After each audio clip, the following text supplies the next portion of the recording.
Good evening. Wow. It's been too long. When's our last time we got together, y'all? Wow. Before we get started, y'all just jam out for a second. Just get boogie for a second. What's up? We got Dr. Bond. Wow, look at these folks on IG Live. We got folks coming on IG Live. One of my students, Quan. Quan, go let your mom know you're here, please. Good evening, y'all. Wow, it's been too real. It's been too long. That was our song of the night. Let's go crazy. I'm your host, of course, Anthony, and here is our season 2 finale of Dat Way. We are here celebrating Pride Month. We're here celebrating Black Music Month. We're here to celebrating. It was Prince Day on yesterday. And we're here to have a good time and close out another great season as we have conversations on education and liberation. Y'all, I have a very special guest, and I don't want to keep her waiting. And so let's go ahead and knock out this opening. You all know that how special this space is, and we have a lot to talk about in the next several minutes, scores of minutes, if you will. Thank you all for joining us, whether you're on YouTube, whether you're on Facebook, whether you're on IG Live. Thank you so much. And thank you for supporting a second season of Dat Way. I hope we get renewed for a third one. I haven't heard from the studio production, you know how that goes. But we're so glad to be here. And we're so glad to celebrate everything that's going on. And so our opening, of course, we're here to commit to criticality intellectualism and joy. We're here to have a good time. We're also here to celebrate Pride Month and Black Music Month. In honor of Pride Month, I want to center one of our figures in history who does not get a lot of love, who's not in our history books, and that's Marsha P. Johnson, who lived from 1945 to 1992. She was one of the pivotal figures in the 1969 Stonewall riots, as well as the budding Pride movement that was happening in New York. She's unfortunately, she's not the one who threw the brick or the glass, or however the story goes, but there's a lot of versions of what happened at Stonewall on that fateful night in June of 1969, and she was at least one of the figures. That's one of the things we do know. And a quote that comes from Marsha P. Johnson: "No pride for some of us without liberation for all of us." And as you know, this is an unapologetically Black space where we include and we reach out to every single type of Blackness all across the spectrum of identity and expression. And we're proud to share our solidarity and allyship on tonight. Folks, without further ado, let me go ahead and get our guest acclimated. I want to read and share with you who exactly she is. My friend and comrade Arian is a curriculum curator, educational consultant, motivational speaker, ratchetemic and abolitionist educator, and social entrepreneur who teaches high school social studies and assists with the band program at Central Gwinnett High School and Gwinnett County Public Schools. Arian graduated from Berkwood High School in GCPS and is a double alumna of Georgia State University. She is a co-founder and co-chair of Gwinnett Educators for Equity and Justice, which is celebrating 2 years tonight. She's also the founder, president, and CEO of Georgia Educators for Equity and Justice and the CEO of Miss Monty Teaches LLC. Without further ado, please come on, Arian. What's up? Welcome to the house. Hey, thank you for having me. I can't think of a better way to close out this season, especially as we raise the voices of teachers and return to the school in the classroom, than sharing a conversation, just like as if we were in her living room with my friend and comrade, Arian. Arian, how you doing? I'm doing great. I can't even lie. I'm doing great. I'm on vacation. There we go. You know, Viva La Mexico. That's what's up. Well, listen, you all, this is a great example. Arian is a phenomenal example of the agitation and disruption that we have seen from our ancestors in history. In fact, today in Black history on June 8th, Homer A. Plessy refused to move to a segregated railroad coach in New Orleans, Louisiana, where they do a lot of agitation and disruption. And he initiated what we know as the landmark case, Plessy v. Ferguson, 1892, that legalized segregation. Arian, what kind of agitation and disruption inspires you from cross history? Definitely Plessy v. Ferguson. I think it was recently, I want to say over Christmas break, that I went to New Orleans and I did a tour. Typically, I don't get a chance to do the tours. I just kind of like have a good time. And it was actually a tour guide that told me that Plessy v. Ferguson was staged. I was like, staged? They're like, yes, it was. And I didn't know this as a social studies teacher. I can be honest. I did not know that Plessy v. Ferguson was staged and that they were trying to have this particular outcome with it. And so it is one of my favorite cases, as well as Brown versus Board of Education.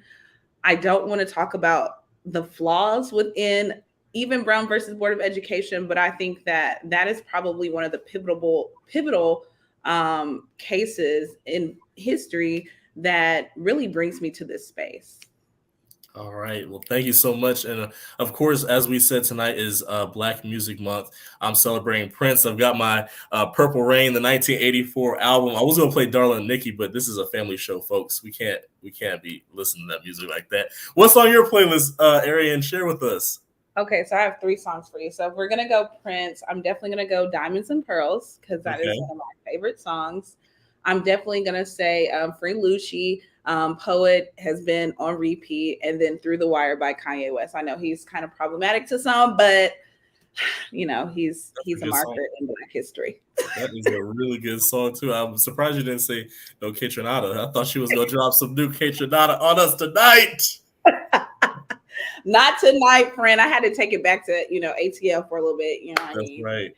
That's right. We're locking up our friends out there. Great. What's going to happen to Black music? I don't know. Please. And so, yes, in honor of Black Music Month, we say free Young Thug. We say free Gunna. We say rest in peace to Trouble. Man, they got another good one. But so much Atlanta music. Wow, so much Atlanta music. And Atlanta is Arian. Arian is Atlanta. And so you will see this tonight that this is an Atlanta educator for real, for real.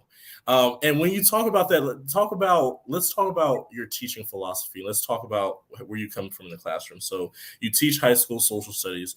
I had to truncate that because you teach every high school social studies course there is, basically.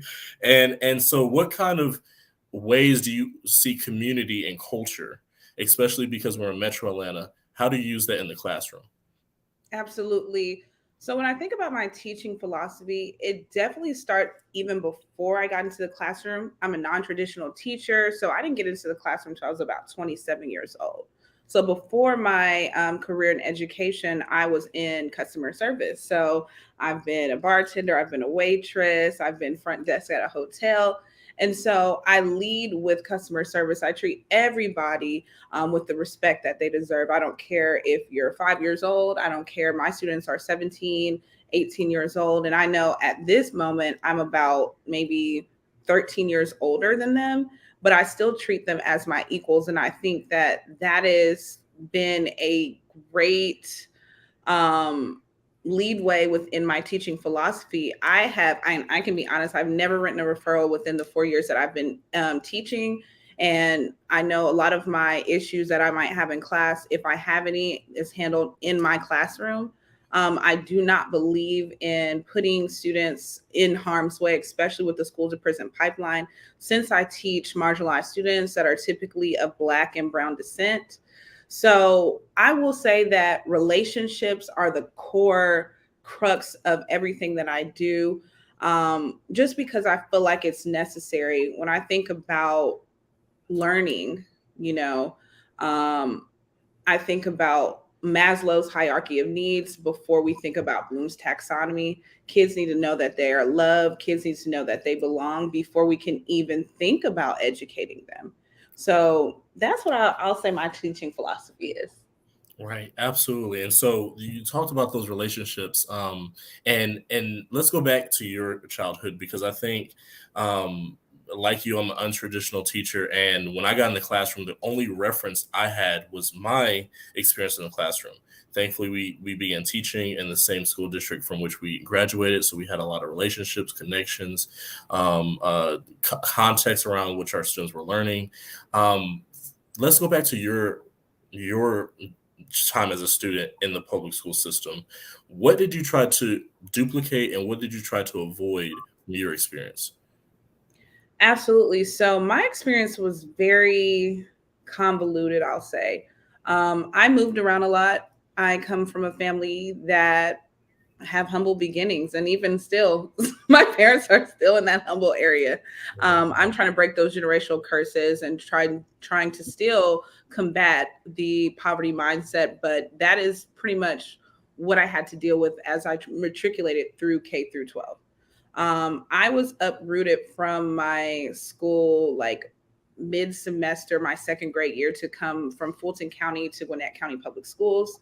Within that time period, that Christmas break, my house burned down and we lost everything. So Red Cross had to come save us, give us stuff. And in that moment, I was rather jaded because I was just like, dang, I mean, God gave up on my family, you know? And so coming into school, I was really at that time, and I was in the South Gwinnett cluster. I was at Norton Elementary. I was one of the only Black students in class, and I had a lot of trauma coming in. So I almost failed second and third grade. And it wasn't until my third grade teacher probably asked around the end of my third 9 weeks what was going on that my parents were able to communicate with her. And she was able to communicate with me effectively to really understand that I had needs outside of, just the regular day to day was 1+1. And so as she affirmed me, you could see a dramatic change within my grades. I went from U's and F's and D's and needs improvements to A's and B's straight across, and satisfactories in my behavior as well as excellence in my behavior, just because I needed somebody to really understand me. I think it's important to understand being culturally responsive is absolutely necessary in order to reach the students that are at the margins. And so, really, that how I matriculated through school, from starting at the bottom to graduating as an AP scholar to graduating with a 3.5 GPA from a top Gwinnett high school. I wanted students to understand that, again, you belong in this classroom, you belong in this school district, and I don't care that there's not a lot of Black or brown teachers here. You again matter, and not only do you matter, you deserve the best. And so as I came into school, teaching, I wanted to lead with, the convictions. I wanted to be the teacher that I needed back then, and not just teaching the AKS or, the standards for those that are outside of Gwinnett County, but also making sure that I'm teaching life lessons that maybe your parents are not going to teach because they're still bound up with generational curses upon their life in general. I wish I had somebody to tell me, like, hey, your parents are probably not going to have the money to send you off to school the way you want to go. And so maybe you should make a smarter decision. And so unfortunately, I was in that trap of getting all these student loans and, not really having somebody to guide me the best way, because my parents didn't have the financial savvy that, I wish they did. And so coming back in the classroom, I wanted to be able to give my students, and that's one of the real reasons why I teach 12th grade, give my students a realistic lesson on life before they get out here in the universe. Well, not the universe, but get out in society, the capitalistic society. Yeah, absolutely. And we're doing it, y'all. We're the core of what you said is we're trying to break generational curses, and that means we go in classrooms, and yes, we're big siblings to kids. That means we pay for things that kids their needs and their finances. We meet the needs outside of what our contract says, and then we also agitate and disrupt, and that's a really we're finding out the hard way sometimes that it's a really unique and it's a really tough spot to be in, to agitate and disrupt within a system that employs you, that pays your bills, and as we know, can let you go at any time that they want to. But what inspires you? What are some of those stories in the classroom that inspire you? No matter what, I have to keep agitating, disrupting, because no matter what anyone says, it is about the students. What inspires you in the classroom to do that? I will say a recent incident really brought me back to why I was doing it. I can be honest, I've been rather jaded for the past year. It's been very difficult, especially pushing this work out and still trying to find my footing within the classroom and being met with really controversy in the sense. People saying that I have conflicting interests due to, the work that I've been doing. But recently, one of my Black girl students that just turned 15 years old died by suicide. And we just celebrated her homegoing on Monday. And I realized how ineffective the school, well, just really public school in general, is at making sure our students are okay, especially our students on the margins. How are we letting it slip from our hands that our students are this let down, this upset when we are with them 8 hours a day? And so really understanding and watching my other students grieve through this process was an eye-opening experience, and something I have never ever want to deal with again. But it was very eye-opening to see. And I know I need to stand in the gap for my students, because when we think about it in hindsight, it's like a lot of us have went through a lot of trauma. A lot of our teachers have missed it. And we can't really just blame the teachers, because again, our classes are overpopulated. We don't even have the opportunity to thoroughly do the work that we want to do with our students, because again, we're trying to balance different Lexile scores. We're trying to balance different behavioral issues. We're trying to make sure our students, and this is in air quotes because this is not me, but are succeeding on these tests, these arbitrary test markers that really don't matter, you know?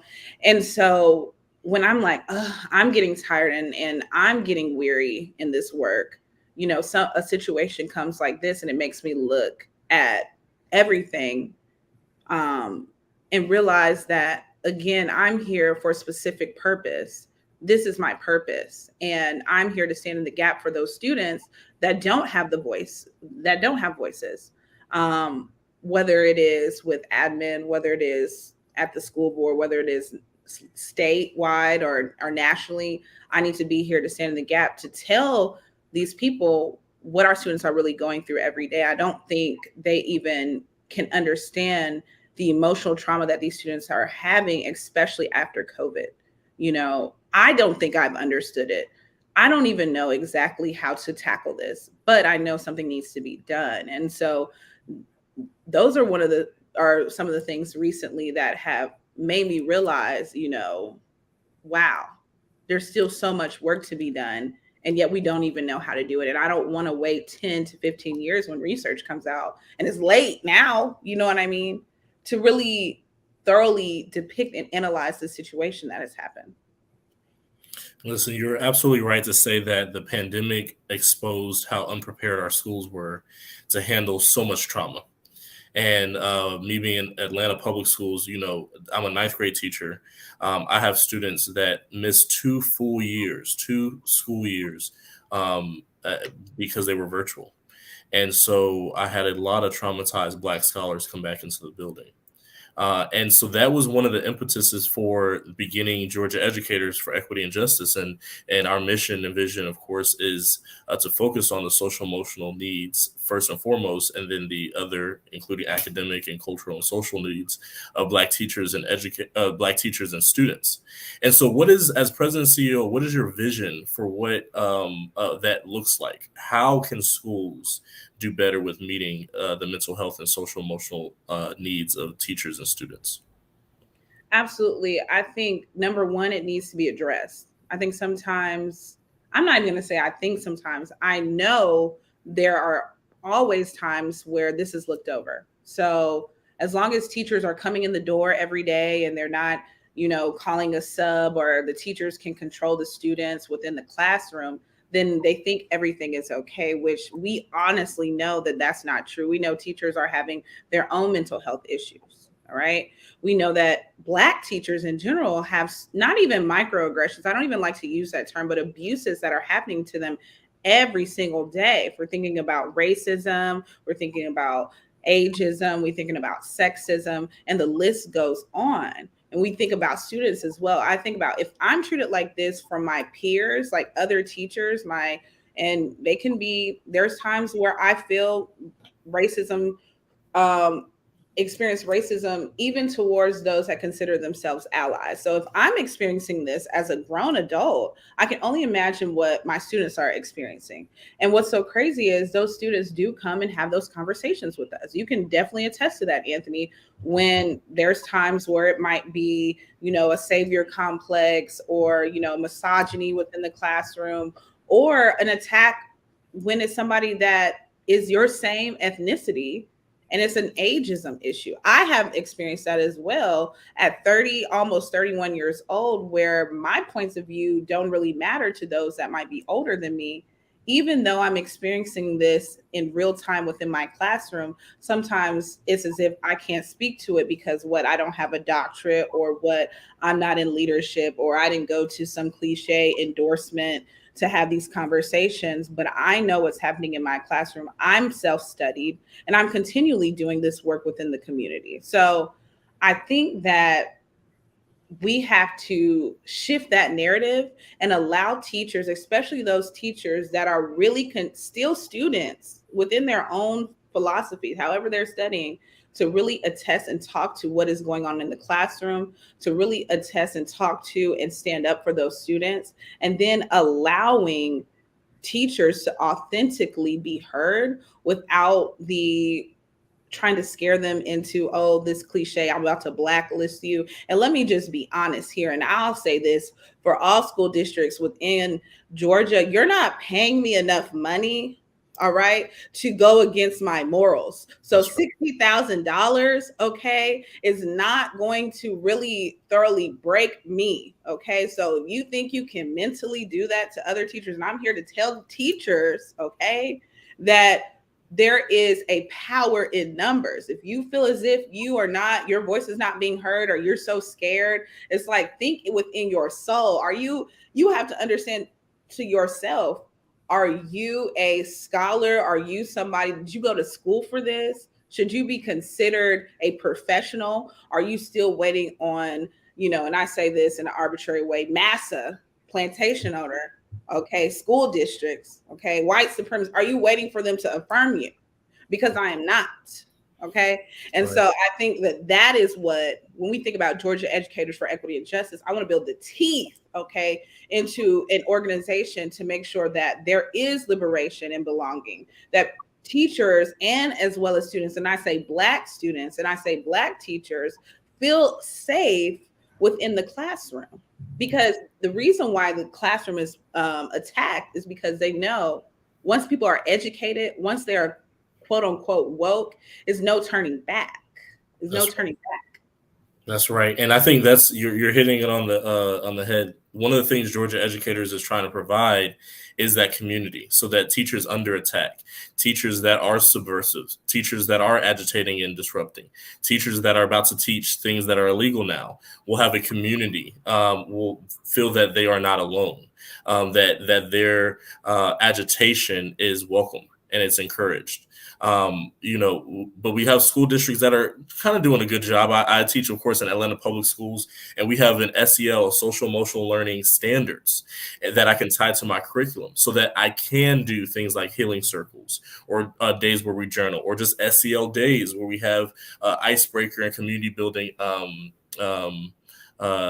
activities that are aligned with the curriculum. And so to have support and investment from a school district, that's what that looks like. But you also talked about where we can go next. And a lot of school districts, this is a question from our audience, a lot of our school districts are throwing money at us.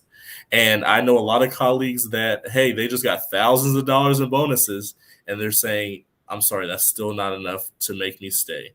Is the current pay scale, and are the stipends and bonuses, are they working? Why or why not?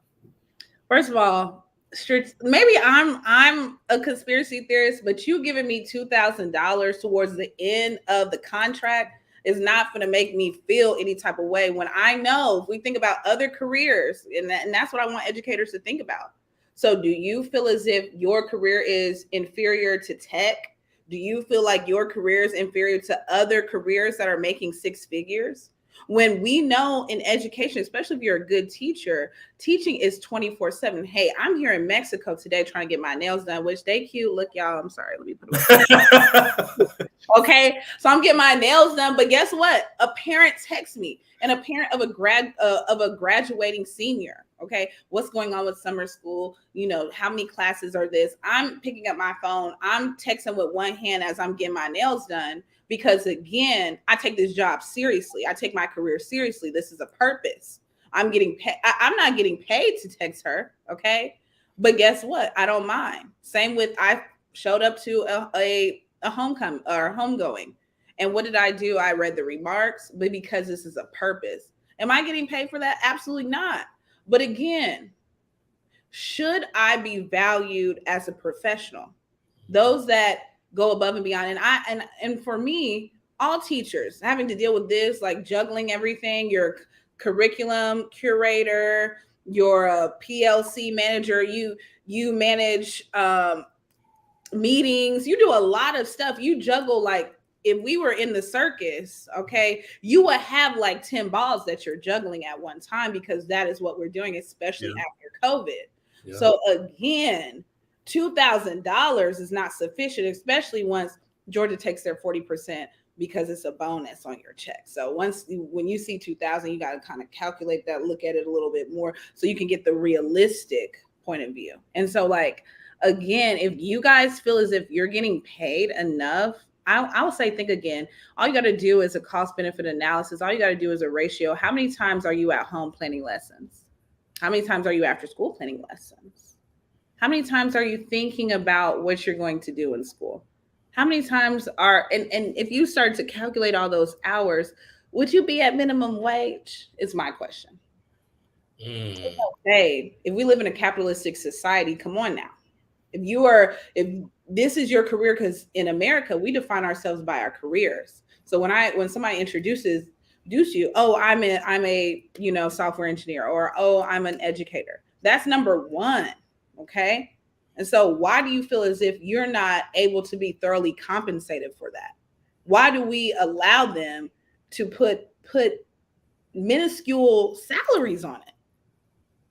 Why does it take 20 years with a PhD to make $100,000 when I'm not going to cuss, when I know for sure, okay, that your loans is screaming at you. Ooh. Oh. So somebody's like, I just talked to a teacher and they said, you know what, I ain't paying them loans because I've already been forgiven. Amen. Amen. Because I ain't paying them loans either. Amen.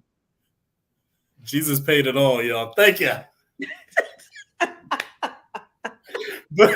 but really, honestly, and when you think about the summer work, for folks that are confused, teachers are not paid for the summer. Yes, I receive a check during the summer.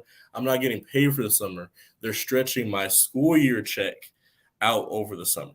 So all the work I do over the summer to get ready for the new school year, all the supplies I buy, all of the lessons I put together, all the work, if you have a leadership position, all the work that you're doing, if you're a sponsor, if you're getting ready for band camp and beta club and all that stuff, you're not getting paid for all of that.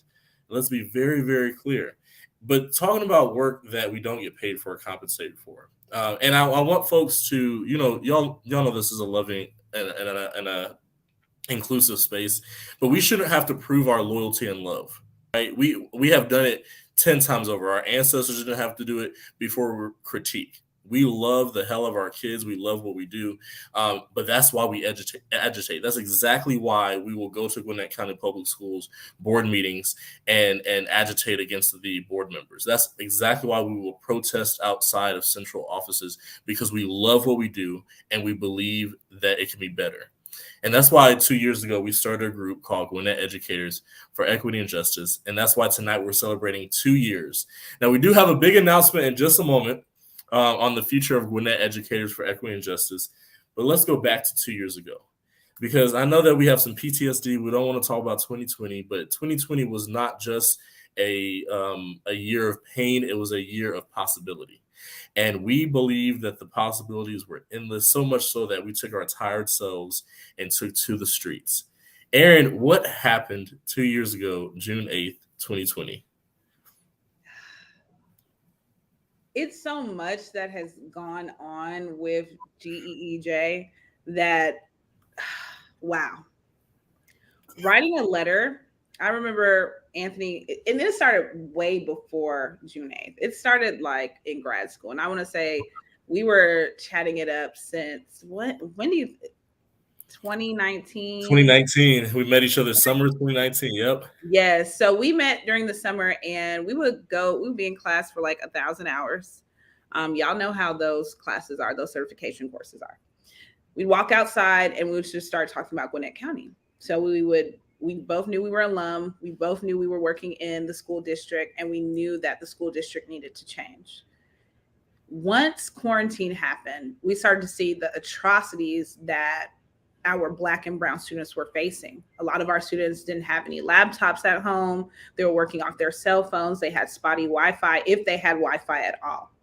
We knew that our school district was not prepared at all for it. And it was purposeful. It's intentional. I remember reading an article. I can't remember what class we were in, but it was one of our grad school classes that basically a spokesperson for Gwinnett County Public Schools said it wasn't necessary. And this is before quarantine. So I'm not giving them any passage or passing on this, but nobody expected this to happen. They said, even with a school district that was majority minority, that there was no need to become a one-to-one district, even though Gwinnett County is the biggest district in the state, as well as one of the biggest districts in the Southeast and most influential districts. And so we knew during quarantine that it was time to strike while the iron was hot. We knew that our students needed us within this moment. We were babes in education, and still, I will say, we're still pretty young in education at that time. We hadn't even graduated with or maybe we were just about to graduate with our masters and out going into EdTPA. But we decided to write a letter to the superintendent, his staff. We sent it to the AJC. We sent it to the Gwinnett Daily Post, asking for, I'm really demanding, asking sounds better, for more equitable practices within Gwinnett County. So we wanted one-to-one computers. We wanted a retention and retainment of BIPOC educators. We wanted an ethnic studies course and other courses that focus on minority history. We also wanted councils that would contain teachers, parents, students, and district officials and other admin to come to the table and really work an equitable decision that works for everybody. Am I missing any more, Anthony? I think that was it. Did you say you said equity teams? Yeah, that was pretty much. Oh, and then the implicit bias training, the professional development. Yes. So we wrote this letter. We didn't expect. I don't think we even fathomed that it would get this big. So we were called into a meeting during quarantine with the superintendent and all the superintendent staff. It was 3 of us in there. We're all babes in education. And so it was very much, I would say, an intimidation factor. Like, I'm going to sit these kids down, and then I'm going to ask them, how long have they been in education? And so it didn't matter. I didn't care that I was in education for 2 years, but I knew my passion and my purpose right there. And I was with my comrades that I knew, again, had the same passion.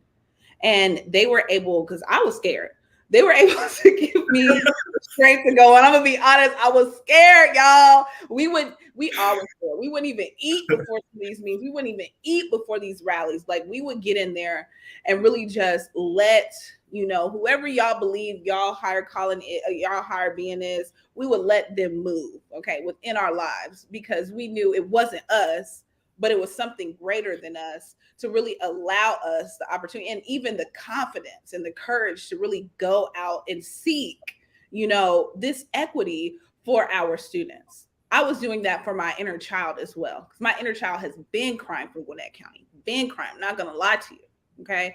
Being a Title I student in a predominantly white school, especially coming out of school around 2009. So I was there when Obama was running, was very traumatic. I remember my 11th grade year, them spray painting nigger all over the wall. So I had a lot of trauma from Gwinnett County Public Schools, and I hid myself within my scholastics. I said, as long as I can be smart, nobody can see how poor and how insecure I am. And so this allowed me to heal myself as well. So I'm thankful, Anthony, that you brought me along on the ride, because I really needed that for my own healing.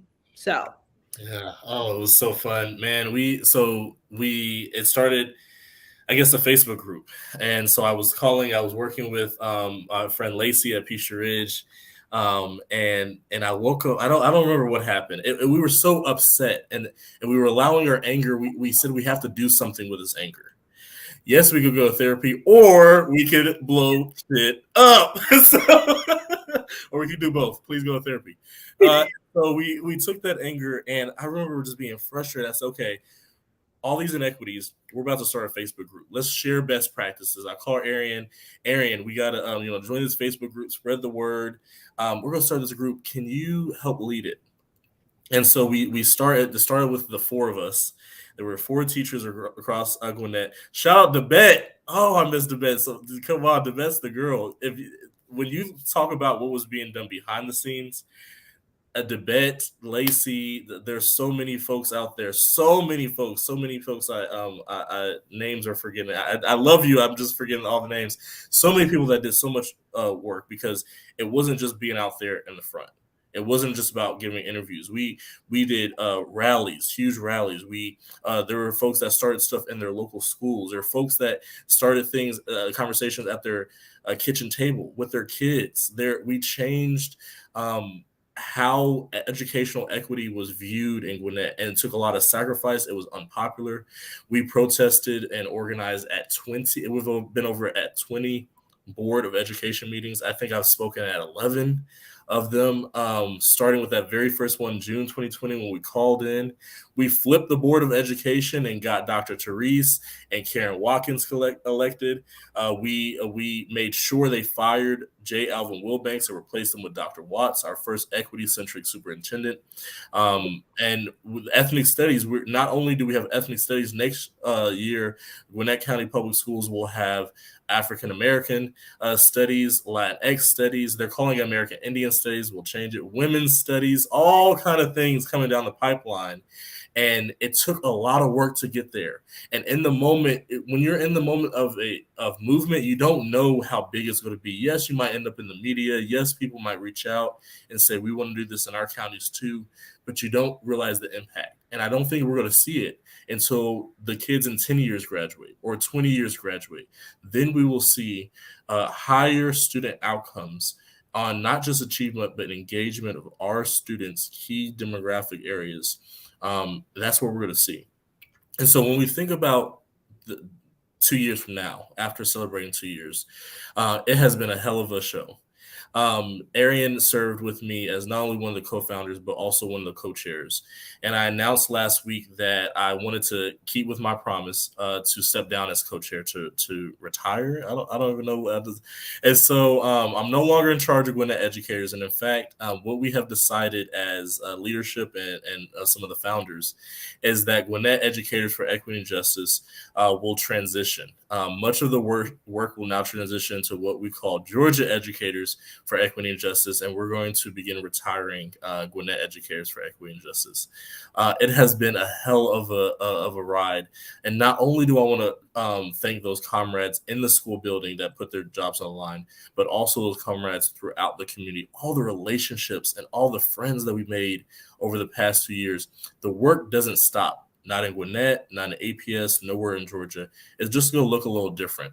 We're going to come off of the Facebook group that started 2 years ago. We're going to do things a little bit different, all under the banner of Georgia Educators for Equity and Justice. As we wrap up this episode, I can't believe it's come this far. First, Arian, we're going to have her back, y'all.